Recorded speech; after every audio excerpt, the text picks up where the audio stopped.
Hello friend, আমি সুস্মিতা। আজকে তোমাদের সাথে অনেক দিন পর ছেলের টিফিন রেসিপি শেয়ার করছি।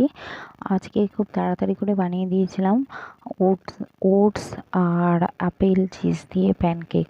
তো প্যানকেকটা বানানোর জন্য প্রথমে ওটস নিয়ে নিয়েছি একটা বাটিতে। তার মধ্যে সামান্য পরিমাণে লবণ, গুড় আর অ্যাপেলটাকে কুড়িয়ে নিয়ে তার উপরে দুধ দিয়ে ঢাকা দিয়ে রেখেছিলাম 10 থেকে 15 মিনিট।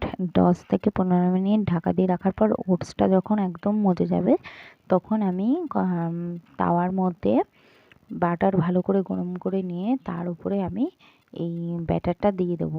দেখো, প্রথমে আমি না শুধু এই ওটসের ব্যাটারটাই দিয়েছিলাম, তো কিছুতেই উঠতে চাইছিল না। তাই জন্য পরের বার আমি যখন ব্যাটারটা আবার দিয়ে আরও দুটো গোলা রুটি বানিয়েছিলাম না, তখন আমি একটুখানি আটা মিশিয়ে নিয়েছিলাম। আর যেটা আটা মিশিয়েছিলাম সেটা বেশ তাড়াতাড়ি উঠে গেল।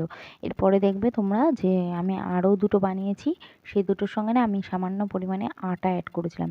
ওপর দিয়ে একটু চিজ দিয়ে দিলাম আর সাইডে একটু চিজ দিয়ে দিয়েছিলাম। এর সাথে ছিল আজকে কলা। তো আজকের টিফিন রেসিপিটা তোমাদের কেমন লাগলো? ভালো লাগলে অবশ্যই লাইক, কমেন্ট, শেয়ার, ফলো করতে ভুলো না। আর এই দেখো, এটা উঠে যাচ্ছে কেন বলো তো? এটার মধ্যে না আমি সামান্য একটু আটা মিশিয়ে দিয়েছিলাম, আগেরটা উঠতে চাইছিল না। দেখলে এটা কত তাড়াতাড়ি সুন্দরভাবে উঠে গেল। তো আশা করছি টিফিনটা তোমাদের বাচ্চাদেরও খুব ভালো লাগবে। বাড়িতে অবশ্যই ট্রাই করে আমাকে কিন্তু জানিও কেমন লাগবে।